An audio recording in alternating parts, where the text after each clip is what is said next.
Okay students, अभी question number 11 and 17 ये दोनों में करवाने जा रहा हूँ। ठीक है, 5.2 का क्वेश्चन नंबर 11 एंड 17। देखना 11 में क्या है, यहाँ पे एक एपी दी है हमको 3, 5, 27, 30, 27, 39 ऐसी एपी दी है।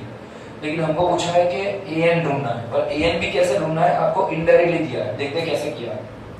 सबसे पहले इसमें से हमको ए और डी मिल जाएगा, ए भी हमको दी तो उसमें से ए और डी तो मिल जाएगा। फर्स्ट टर्म क्या बनेगा हमारा, ए क्या बनेगा हमारा 3। तो हम लोग यहाँ से शुरुआत करते हैं कि ए की वैल्यू दी है 3, डी की वैल्यू क्या आएगी, ए पी दिया है देखो 3, 15, 27 ऐसा, तो डी की वैल्यू क्या होती है, सेकंड टर्म में से फर्स्ट टर्म माइनस करो तो a2 माइनस a1 कर दो। तो a2 कौन सा है हमारा 15 है, 15 में से 3 को माइनस करो कितना बचेगा 12। मतलब सब में गैप कितने का है 12 का, यहाँ पे भी 12 का गैप, यहाँ पे भी 12 का गैप, यहाँ पे भी 12 का गैप, सबके बीच में प्लस 12 का गैप है। जो गैप है उसको बोलते हैं डिफरेंस, कॉमन डिफरेंस। तो it is D, D is equal to 12। ठीक है, तो मैं यहाँ पे शॉर्ट में लिख देता हूँ, डी की वैल्यू कितनी दी हमको 12 दी है, ए की वैल्यू 3, डी की वैल्यू 12। ठीक है, अब क्या करना है, ऐसा पूछा है कि विच टर्म ऑफ एपी, मतलब एन हमको क्वेश्चन मार्क दिया है जो 132 मोर देन द 54 टर्म, ऐसा बोला है। उसका मतलब ये होता है हमको ढूंढना है एन, पर एन क्या दिया है हमको, एन दिया है हमको ऐसा जो 132 ज्यादा है, 132 प्लस है, सुनना एक्सीड है 132, लेकिन किससे, एपी के 54th टर्म से। मतलब ए 54 जब ढूंढोगे, ए 54th टर्म और वो 54th टर्म से 132 प्लस है, सुनना ए 54th टर्म ढूंढोगे उससे 132 प्लस है तो जाके आपको एन मिलेगा। ये आपको ऐसा पूछा है, आपको ढूंढना है, क्वेश्चन मार्क। तो इससे पहले को क्या करना पड़ेगा, ए की वैल्यू ए 54th टर्म ढूंढना पड़ेगा। मतलब एन हमको लेना है 54 और हमको ए 54 पहले ढूंढना है। क्या करना पड़ेगा, ए 54th टर्म ढूंढना पड़ेगा, तब जाके हमको एन मिलेगा। मतलब यहाँ पर एक का एक सम 2 बार करना है। क्या करना है, 2 बार रिवीजन करना है, देखते हैं किस तरीके से करेंगे। तो ये हमारा दिया है ए एन, वो बाद में करते हैं। अब मैं यहाँ से आपका क्वेश्चन शुरू करने जा रहा हूँ। हमारा फॉर्मूला क्या है हमारा ए एन का, A N equal to A plus N minus 1 into D. तो क्या करेंगे, 54 टर्म ढूंढना है ना, तो 54 टर्म में क्या आएगा, बोलो क्या बोलोगे, 54 टर्म ढूंढना है तो कैसा हो जाएगा, a प्लस 53d, क्योंकि 54 माइनस 1 कर दो तो 53 आ जाएगा। अब इसकी वैल्यू यहाँ पे रख रहे तो a 54 इक्वल टू, हमको 54th टर्म ढूंढना है, a की वैल्यू क्या है 3 प्लस क्या आ जाएगा 53d, 53 और d की वैल्यू कितनी है हमारे पास 12। ये मैंने क्या किया, a प्लस 53d, ये वाला a प्लस 53d, a की वैल्यू 3, d की सॉरी n माइनस 1 कितना हो जाएगा 54 माइनस 1 53, डी की वैल्यू क्या आएगी हमारी 12। ठीक है, अब मल्टीप्लाई प्लस करके आंसर ला दो, 3 प्लस ये दोनों का मल्टीप्लाई 53 12 जा 53 12 जा 12 3 जा 36, 12 5 जा 60 प्लस 3 63, क्या हो जाएगा 636। क्या आंसर आएगा यहाँ पे 636, 636। ये दोनों का मल्टीप्लाई, ये दोनों का मल्टीप्लाई प्लस 3 ऐड करना है तो 639, it is your 54th term. ये क्या बना हमारा a 54 आया, 54 टर्म मिल गई। तो हमको तो क्या ढूंढना है, हमको तो फाइनली ढूंढना है an। तो क्या बोला है कि nth टर्म क्या बोला था, इज 132 मोर, मतलब ये a 54 प्लस क्या है 132 प्लस है। n टर्म का मतलब क्या ले लूं मैं, n टर्म मतलब क्या हो जाएगा हमारा an, जो हमको ढूंढना है। तो an की वैल्यू मिलेगी हमको, यानी nth टर्म ढूंढना है हमको। सुनना an है a54 कितना है 639 प्लस कितना है ज्यादा an 132, प्लस करते जाओ 9 प्लस 2 11, कैरी 1, यहाँ पे आएगा 7, यहाँ पे आएगा 7, तो 7 7 1 ये आपका an, मतलब nth term sorry nth term आपको मिल गया है 7 7 का। आपको ढूंढना क्या है, नंबर ऑफ nth टर्म ढूंढनी है, मतलब finally last term of the ab ढूंढना है, आपको n ढूंढना है। ठीक है, तो लास्ट टर्म तो हमको मिल गया, लेकिन n ढूंढना है, इसमें n क्या आएगा। तो हमारे पास फिर से लिखना है, a की वैल्यू कितनी है 3, d की वैल्यू क्या है हमारे पास 12, अभी n ढूंढना है, n मतलब लास्ट टर्म ढूंढनी है, और an हमारे पास है 771, an कितना है हमारे पास 771 है। देखना अब मैं यहाँ पे वैल्यू कर रहा हूं तो an equal to a plus n minus 1 into D.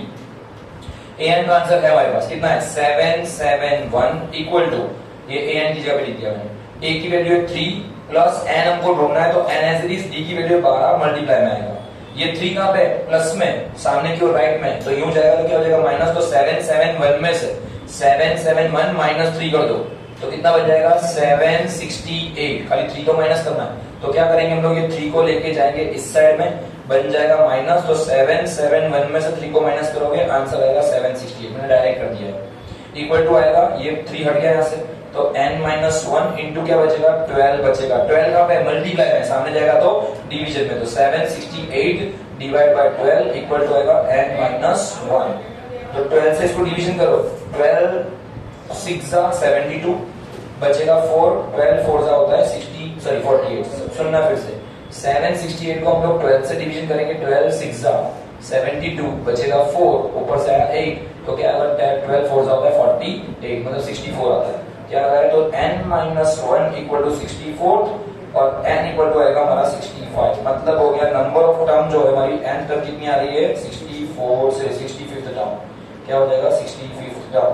तो ये हमारा फाइनल आंसर था कि 65th टर्म जो होगी वो 132 माने 132 ज्यादा होगी किससे 54th टर्म से। ठीक है, तो this is the answer of the question number 11 of the exercise 5.2।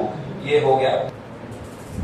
Okay, now student I am going to the question number 17 जो ऑलरेडी 11 जैसा ही है, बराबर। यहाँ पे दिया है find the 20th term from the last. इसमें था वो आगे वाले समय क्या था कि nth टर्म ढूंढना था जो 54th टर्म से क्या था 132 मोर था, प्लस था। वैसा ये क्वेश्चन है, लेकिन यहाँ पे रिवर्स गाड़ी लेनी है, रिवर्स का चल रहा है। ये दो तरीके से हो सकता है, मैं पहली तरीके बताता हूँ। तो find the 20th term from the last of the given AP. पहले मैं एपी लिख देता हूँ, AP is given here. AP दिया है 3 8 13 3 then 8 then 13 then dash dash dash dash dash 253। ठीक है, लास्ट टर्म हमको दे दिया है, an हमको दे दिया है और आपको पूछा कि find the last term from the 20। ऐसा पूछा, देखते हैं मतलब last term 20th last term ढूंढना है, समझ में। अब देखते हैं पहले हमारा a क्या है, हमको a कितना मिलेगा, हमको कौन बताएगा 3। d कितना मिलेगा, गैप कितने कितने का सब में 5 5 का, ये तो पता ही होना चाहिए। इसमें जो गैप बनता है वो आपका d बनता है। ठीक है, तो d की वैल्यू आएगी 5। ठीक है, अब n कितना लेना है, हमको ढूंढना है। n क्या करना है, हमको ढूंढना है। ये सम भी उसी तरीके से 11 नंबर के सम की तरह से ही होगा, दो बार। यहाँ पे an की वैल्यू दी है, लास्ट टर्म को दिया है an कितना दिया है 253। इस पे से पहले क्या ढूंढना है, हमको n ढूंढना है। क्या ढूंढना है, n ढूंढना है। तो क्या करेंगे हम लोग, करेंगे an equal to a plus n minus 1 into डी। This is our formula of an। हमको पता है ये सभी है ना, a plus n minus 1 into D. तो क्या करेंगे यहाँ पे an का फॉर्मूला मैंने लिखा है यहाँ पे, ऐसा तो थोड़ा इस साइड लिख देता हूँ। an equal to a plus n minus 1 into डी। ठीक है, अब क्या करेंगे, हमको क्या ढूंढना है an। तो an की वैल्यू तो दे दी हमको 253, लास्ट टर्म दिया है यहाँ पे। इक्वल टू a की वैल्यू कितनी है 3, n ढूंढना है, n ढूंढना है, तो n माइनस 1। d की वैल्यू कितनी है 5, d की वैल्यू कितनी है 5। ठीक है, अब ये 53 में है, ये 3 राइट साइड में, वो माइनस में जाएगा तो क्या हो जाएगा 253 में से 3 निकाल दो, क्या बच जाएगा 250। तो क्या आ जाएगा 250 equal to n minus 1 into 5। 5 क्या है, मल्टीप्लाई है, कहां जाएगा डिवीजन में। तो 250 डिवाइड बाय 5 इक्वल टू हो जाएगा n माइनस 1। कैसे आया, ये 5 मल्टीप्लाई में था, सामने कहां जाएगा डिवीजन में चला जाएगा, 250 डिवाइड बाय 5 हो जाएगा। ठीक है, वही मैंने किया। क्या 5 के टोटल 25 थे, यस 25 5 सॉरी 5 5 25, नीचे क्या लगा दोगे 0। तो n माइनस 1 इक्वल टू बन रहा है 50। तो n की वैल्यू क्या है माइनस 1, अगर इस साइड में आ जाएगा तो क्या बन जाएगा प्लस 1 बनेगा। तो n की वैल्यू बन रही है हमारी 51, मतलब हमारा लास्ट टर्म आ रहा है 51। सुनना, last term, this is the 51 term, मतलब ये आ रहा है 51st टर्म, ये हो गया लास्ट टर्म। ये क्या हो गया लास्ट टर्म। लेकिन हमको क्या पूछा है, find the 20th term from the last, ऐसा पूछा है। Find the 20th term from last, मतलब पीछे से लेना है, आगे से नहीं, पीछे से आपको 20th टर्म पीछे से ढूंढना है, मतलब 51 से लेके पीछे जाना है। यहीं पर ज्यादातर स्टूडेंट्स की कंफ्यूजन होती है। स्टूडेंट क्या करते हैं, हमारे पास n आ गया, n की वैल्यू क्या आ गई 51, हमने बोला कि लास्ट में से 20 करो, तो क्या करेंगे n माइनस 20 करके 51 माइनस 20 करेंगे तो क्या आंसर आ जाएगा 51 माइनस 20, क्या बन जाएगा 31। और स्टूडेंट ढूंढ के आते हैं 31st टर्म, पर यहाँ पे गलती होती है, ये मतलब यहाँ पे मार्क्स कटेंगे। क्यों, आप बोलोगे सर इसमें क्या माइनस हुआ। एक्चुअली लास्ट में से बोला है 20 टर्म, तो पहले अपने n ढूंढा। ये ध्यान से सुनना, वरना सबसे ज्यादा बोर्ड में मिस्टेक यहाँ पर ही होती है कि n हमको मिला, लास्ट टर्म मिला 51, हमको पूछा है कि लास्ट टर्म फ्रॉम मतलब पीछे से 20 टर्म लेना है, तो हमको क्या करना है n माइनस 20 तो करना ही करना है, पर यहाँ पे प्लस 1 एक्स्ट्रा ऐड करना है। आप बताओगे क्यों, मैं समझाता हूँ, समझ लेना। तो 51 माइनस 20 प्लस 1, तो 51 और 1 कितना होगा 52, माइनस 20 करोगे तो 32, मतलब 32nd टर्म ढूंढनी है, हमको 31st टर्म ढूंढनी नहीं है। इसका मतलब होगा हमको 32nd लेना है, मतलब n हमारा क्या बन जाएगा अभी, अगर लास्ट से 20 गिनोगे तो क्या बनेगा n 32 लेना है।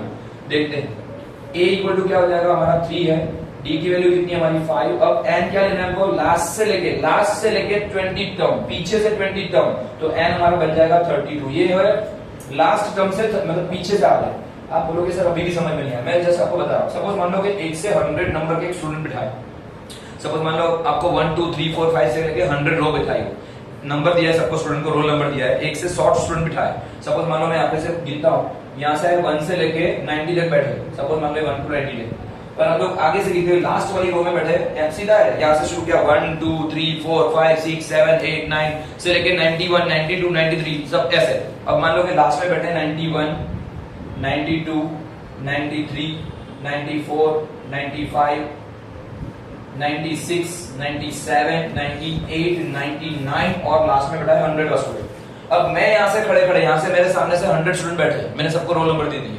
अब मैं ऐसा बोल रहा हूँ कि पीछे से लास्ट से 8 नंबर का स्टूडेंट खड़ा हो, कौन सा, लास्ट से 8 नंबर का स्टूडेंट खड़ा, कौन सा स्टूडेंट आएगा बोलो, कौन सा आएगा, लास्ट टोटल 100 स्टूडेंट बिठाए मैंने, अब 100 स्टूडेंट में से मैंने बोला कि लास्ट से 8 नंबर का स्टूडेंट, 8 नंबर 8, तो लास्ट से 8 नंबर का स्टूडेंट खड़ा होगा, कौन सा नंबर का खड़ा होगा 92। आपने क्या बोला 92, लेकिन देखना आंसर 92 नहीं आएगा। अब देखना क्या होता है, आपने क्या किया, टोटल स्टूडेंट थे हमारे 100, उसमें से मैंने बोला लास्ट से 8वां स्टूडेंट खड़ा होगा, हम लोग क्या करेंगे 100 माइनस 8 कर देंगे तो 92, लेकिन नहीं ये गलत है, ये गलत है। वही गलती यहाँ पर करते हैं लोग, क्या करते हैं 51 माइनस 20 कर दिया, मैंने प्लस 1 ऐड किया है, आपको क्या करना पड़ेगा 92 प्लस 1 यानी 93rd नंबर का स्टूडेंट आएगा। आप बोलोगे सर नहीं समझ में आया, देखो यहाँ पे 100 स्टूडेंट बैठे थे, मैंने बोला पीछे से 8वां, तो मतलब पीछे से पहला दूसरा तीसरा चौथा पांचवा छठा सातवां 8वां स्टूडेंट, इसीलिए 100 में से 8 माइनस करो 92 तो आएगा, लेकिन प्लस 1 क्यों ऐड करना है, क्योंकि 100 खुद भी वो नंबर में,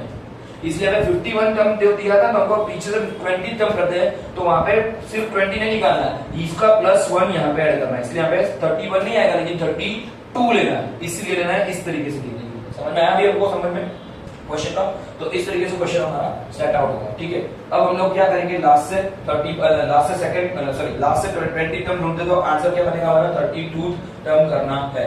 अब an का फॉर्मूला an इक्वल टू, अब तो आसान आपको पता चल गया है कैसे करना है, तो a plus n minus 1 into डी, an की वैल्यू, तो an क्या करेंगे 32, ये है फ्रॉम लास्ट से लेके 20 टर्म, a की वैल्यू 3, 31 32 माइनस 1 करोगे तो क्या बन जाएगा 31, 32 माइनस 1 यानी 31, और d कितना है हमारे पास 5, तो 3 प्लस 31 इंटू 5 क्या हो जाएगा, 3 5 15 या 5 1 5 और 3 5 15 155 प्लस 3 करोगे तो कितना हो जाएगा 158। This is the A32, that means हम लोग ऐसा बोल सकते हैं लास्ट, यानी क्या होगा, ये क्या होगा nth टर्म, मतलब nth टर्म फ्रॉम द, या फिर 20th टर्म, क्या बोल सकते हैं 20th term from the last, क्या हो जाएगा 20th term from the last, ये हो जाएगा A32। This is the answer, इस तरीके से शॉर्ट आउट करना है। ठीक है, this is the question number 17, finally हमने ओवर कर दिया। ओके, बाकी की वीडियो बाद में करेंगे। Thank you.